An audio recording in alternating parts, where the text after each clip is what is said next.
Hello बच्चों, brains GS में आपका स्वागत है। आज हम लोग अंग्रेज़ों के बारे में वो सब चीज़ें जानेंगे जो एग्ज़ाम की दृष्टि से महत्वपूर्ण हैं। बहुत सारी चीज़ें ऐसे हैं कि अंग्रेज़ जो है कब आए थे, क्यों आए थे और उन्होंने कहाँ कहाँ पे पड़ाव उनका रहा और किस तरीके से व्यापारिक प्लेस उन्होंने डेवलप किए। धीरे धीरे जो है भारत पर उन्होंने अधिकार कर लिया और करीब करीब 200 वर्षों तक भारत को उन्होंने लूटा। तो वो सारी चीज़ें हम लोग आज के इस क्लास में इस टॉपिक के माध्यम से जानेंगे। ठीक है, अगर आपने हमारा चैनल ब्रेन्स जीएस सब्सक्राइब नहीं किया हुआ है तो कीजिए और अपनी जीएस जो है बेहतर से बेहतर कीजिए। तो हम लोग चलते हैं कि यूरोपियों का क्रम आपने पढ़ा, पुर्तगाली, डच, और तीसरे नंबर पे जो पड़ाव पे अगर नाम एक आता है तो वो है अंग्रेज। तो 1600 में जो है इंग्लैंड की या ब्रिटेन की जो महारानी है एलिजाबेथ, उनके द्वारा 1600 ईस्वी में एक कंपनी बनाई गई थी जिसका नाम है ईस्ट इंडिया कंपनी। उस कंपनी का जो उद्देश्य था बनाने का, भारतीय क्षेत्रों में या पूर्वी जो देश हैं उन क्षेत्रों में जो डच और पुर्तगाली जो व्यापारिक लाभ ले रहे थे उसमें अपना भी जो है भागीदार बनाना और अपने आप को उन क्षेत्रों में व्यापार करके लाभ कमाना उनका मुख्य उद्देश्य रहा। इसीलिए जो इंग्लैंड की रानी एलिजाबेथ ने एक कंपनी को लाइसेंस दिया जिसका पूरा नाम अगर देखेंगे the governor and the company of merchant trading into the east Indies, जो पूरा नाम है जिसको शॉर्ट में हम लोग कहते हैं ईस्ट इंडिया कंपनी। 1600 में इसको लाइसेंस दिया था 15 वर्षों के लिए। जो ईस्ट इंडिया कंपनी है जो 1600 में बनी है, महारानी एलिजाबेथ ने जिसको लाइसेंस प्रदान किया है, उसमें 217 साझेदार थे। ये जो कंपनी है इसमें जो शेयर होल्डर्स हैं कितने हैं, 217। उनका पैसा लगा हुआ था इन क्षेत्रों में व्यापार करने के लिए।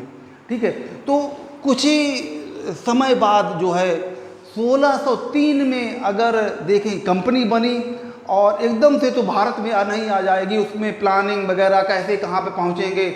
और पुर्तगाली क्योंकि कोई समर्थन नहीं कर रहे थे, क्योंकि वो जानते थे कि अरे अंग्रेज वहाँ पहुँच जाएंगे या दूसरे जो देशों के लोग पहुँच जाएंगे तो हमारे उतने जो हैं व्यापारिक नुकसान होगा। तो इसलिए कोई किस तरीके से सलाह उनको या सहयोग नहीं था, तो उन्होंने को अपने ही बल पे, ताकत के बल पे यहाँ पे पहुँचना था। लेकिन सबसे पहले अगर आए कि पहला अंग्रेज कौन था जो भारत आया, तो वो था जॉन मिडल हॉल। पहला अंग्रेज जो भारत आया था जॉन मिडल 1603 ईस्वी में भारत आया। लेकिन ये भारत आया जमीन के रास्ते से, जमीन के रास्ते से। इधर यूरोप है मान लीजिए यहाँ पे, और एशियाई देशों में होता इन क्षेत्रों में होता हुआ भारत आया।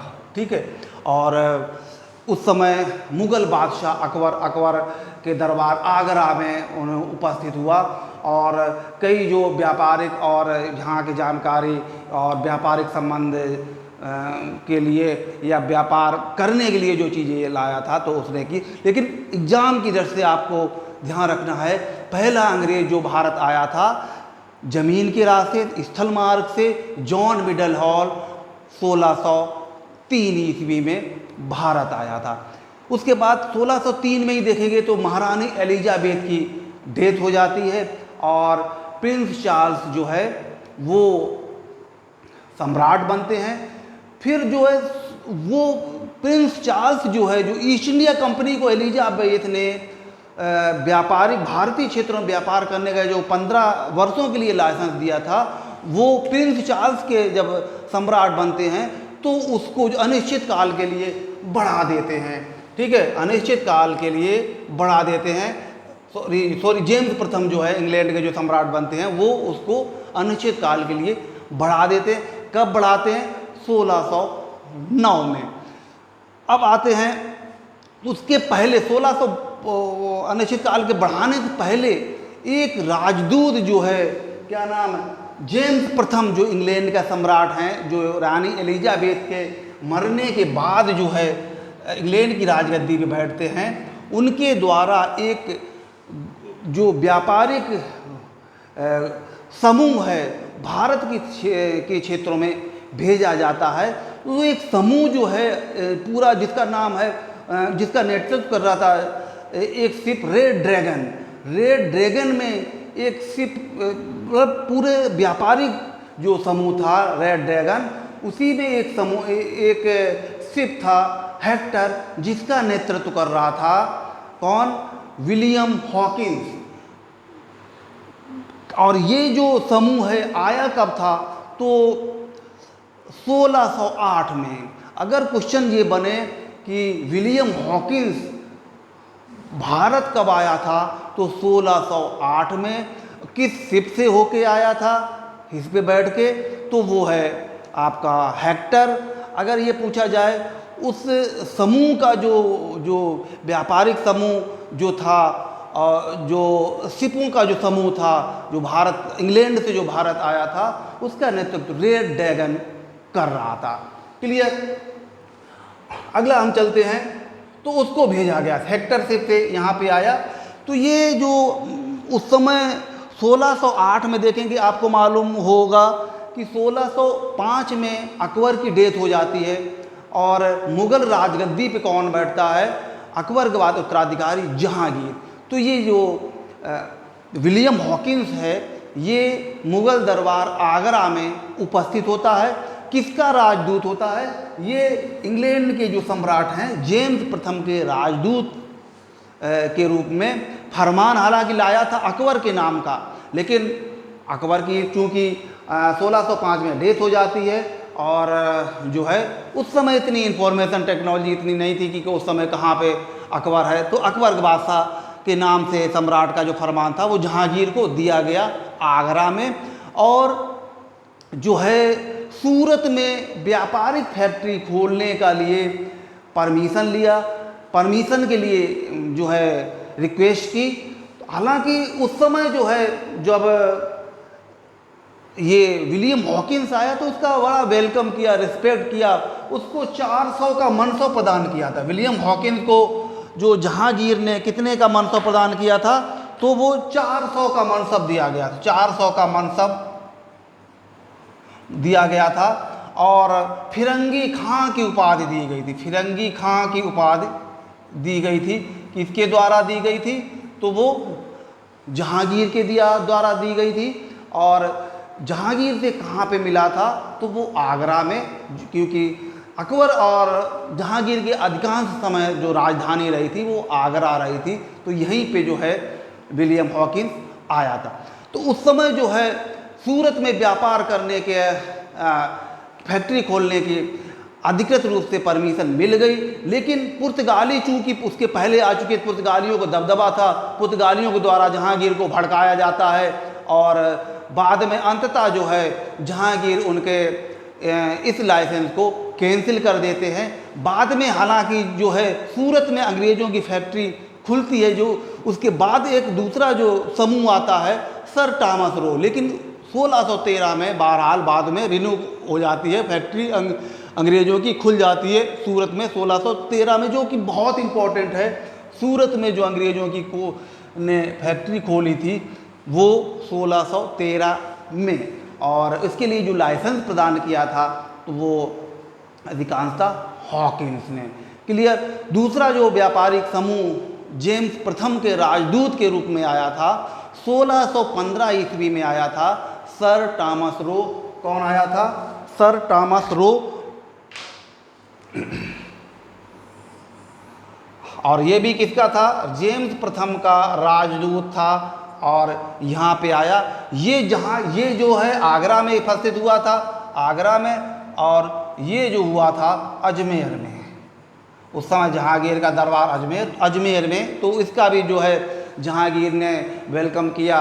और जो जहांगीर के लिए जो जेम्स प्रथम की तरफ से जो पत्र था वो दिया गया, व्यापारिक संबंधों के लिए जो अधिकार या जो डिमांड रखी गई थी वो, और कुछ जो गिफ्ट उपहार वगैरह बहुत सारे जो है जेम्स प्रथम के राज परिवार की तरफ से भेजे गए थे, तो वो जहांगीर को दिए गए। जहांगीर खुश हुआ, नूरजहाँ खुश हुई, और उसके राज परिवार की जो भी स्त्रियां थी वो बड़ा उन गिफ्टों से, उपहार से बड़ा प्रभावित हुई, खुश हुई। और कहा जाता इसी का दबाव जहांगीर के ऊपर था कि जो है इनको जो व्यापारिक अधिकार या जो चाहिए थे वो इनको प्राप्त हो जाते हैं। ठीक है, फिर चलते हैं कि धीरे धीरे जो है इनका व्यापारिक जो है दबदबा आगे बढ़ता है।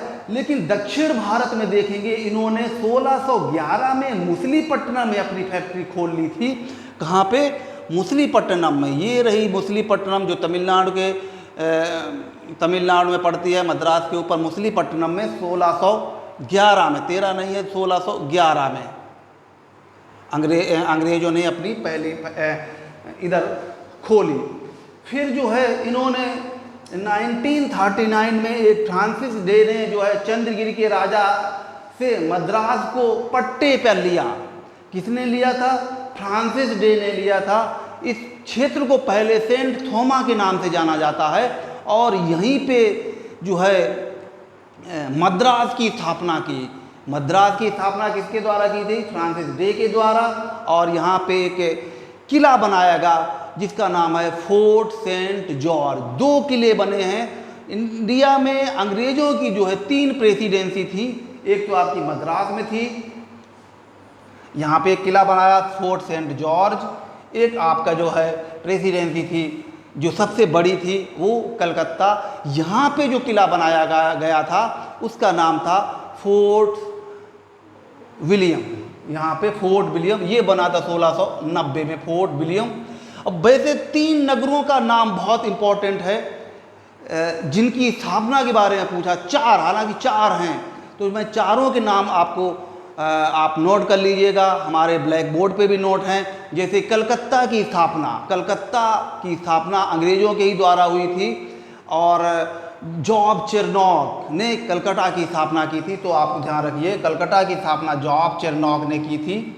ठीक है, फिर आते हैं मुंबई की स्थापना गेराल्ड ओंगियार। मुंबई की स्थापना यानी कि बम्बई की स्थापना है गेराल्ड ओंगियार ने की थी। बम्बई अंग्रेजों से पहले यहाँ पे मुंबई नहीं था। एक साल से द्वीप पे जो बना हुआ था तो वो बसा हुआ है, तो एक द्वीप था वहाँ पे मुंबई की बस्ती को बसाया गया था अंग्रेजों के द्वारा, गेराल्ड ओंगियार के द्वारा। अब आते हैं मद्रास की स्थापना जो है फ्रांसिस डे ने की, और यहीं पे एक किला बना था फोर्ट सेंट जॉर्ज। फिर आता है पुडुचेरी की स्थापना। पुडुचेरी की स्थापना जो है यहाँ पे पुडुचेरी जो है वहाँ पे एक किला बना था फोर्ट लुई यानी फ्रांसिस मार्टिन ने एक जो है फोर्ट लुई एक किला बनवाया था पुडुचेरी में। तो ये जो है जैसे जैसे अंग्रेजों का भारतीय क्षेत्रों में अधिकार बढ़ता गया, अपने किले बनाते गए, व्यापारिक रिलेशन बनाते गए, क्षेत्रों पे कब्जा बनाते गए, और आर्मी के माध्यम से उन क्षेत्रों को अपने व्यापारिक लाभ के लिए जो है कंट्रोल करते गए, और जो है अपनी ताकत में इजाफा करते गए। ठीक है, 1639 में जो है फोर्ट लुई जो है पुडुचेरी में किले का निर्माण हुआ था। अब आते हैं 1661 में जो है मुंबई की तो स्थापना गेराल्ड ओंगियार ने कर दी। बाद में पुर्तगालियों का इस पे कब्जा हो गया था। पुर्तगालियों का कब्जा मुंबई पे हो गया था। तो जो है पुर्तगालियों की राजकुमारी कैथरीन ब्रिगांजा, कौन थी? कैथरीन ब्रिगांजा, जिनका विवाह जो है ब्रिटेन के राजकुमार चार्ल्स सेकेंड के साथ होता है। ब्रिटेन के राजकुमार चार्ल्स सेकेंड के साथ होता है, और यही जो मुंबई है अब दहेज के रूप में पुर्तगालियों से चार्ल्स सेकेंड को दिया जाता है। और फिर वही चार्ल्स सेकेंड अब मुंबई का क्या करेंगे, तो वो 10 वार्षिक पाउंड पे वो ईस्ट इंडिया कंपनी पे व्यापार करने के लिए किराए पे दे देते हैं। ठीक है, 10 वार्षिक पाउंड पे किराए पे वो उनको सौंप देते हैं। इसके बाद जो है उनके व्यापार भारत में अन्य क्षेत्रों में बढ़ जाते हैं, जैसे अहमदाबाद, आगरा, हुगली, कलकत्ता, बालासोर, पूर्वी बालासोर में इनका कब्जा हो जाता है। आप कोचीन में देखेंगे, कालीकट देखेंगे, गोवा देखेंगे, इन सभी जगह पे अंग्रेज़ों की धीरे धीरे तेज़ी से कई फैक्ट्रियाँ, कंपनियाँ स्टार्ट होती हैं। तभी जो उनके लिए एक सबसे अहम एक फरमान प्राप्त होता है, जिसको Magna carta of the company बोला जाता है, कि एक जब औरंगजेब 1707 में मर जाता है, उसके बाद जो है उत्तरकालीन मुग़ल बादशाह जो हैं बहुत शक्तिशाली नहीं हैं, दुर्बल होते हैं, कमज़ोर होते हैं। तो फर्रुखसियर के समय में एक घटना घटती है कि जो है एक दल आता है भारत में, सर जॉन साइमन के नेतृत्व में एक समूह जो है व्यापारिक समूह भारत आता है, और मुग़ल दरबार, उस समय मुग़ल बादशाह जो फर्रुखसियर हैं, तो उनके पास पहुंचता है सर जॉन साइमन के नेतृत्व में। उनके समूह में एक जो है हैमिल्टन नामक एक व्यक्ति भी था। हैमिल्टन एक व्यक्ति भी था जो एक डॉक्टर था, सर्जन था, सर्जरी वगैरह। तो उस समय जो है मुग़ल बादशाह जो हैं फर्रुखसियर बड़ा बीमार थे, बिस्तर उठ बैठ नहीं पाते थे, और जब ये समूह उनसे मिलना चाहता तो पता लगा कि नहीं, वो बीमार हैं और उठ बैठ नहीं पाते हैं। तो उसमें जो एक सर्जन था हैमिल्टन, वो कहता अरे हम देखते हैं, हम तो डॉक्टर हैं और हो सकता है कि हम उनका ट्रीटमेंट करें। तो जैसे ही जो है हैमिल्टन फर्रुखसियर से मिलता है, उनका चेकअप करता बाकायदा, तो कहते हैं इनके बॉडी में एक ऐसा नहीं, जो फोड़ा टाइप का एक बॉडी में ऐसा जो जिसका मुंह अंदर की तरफ था।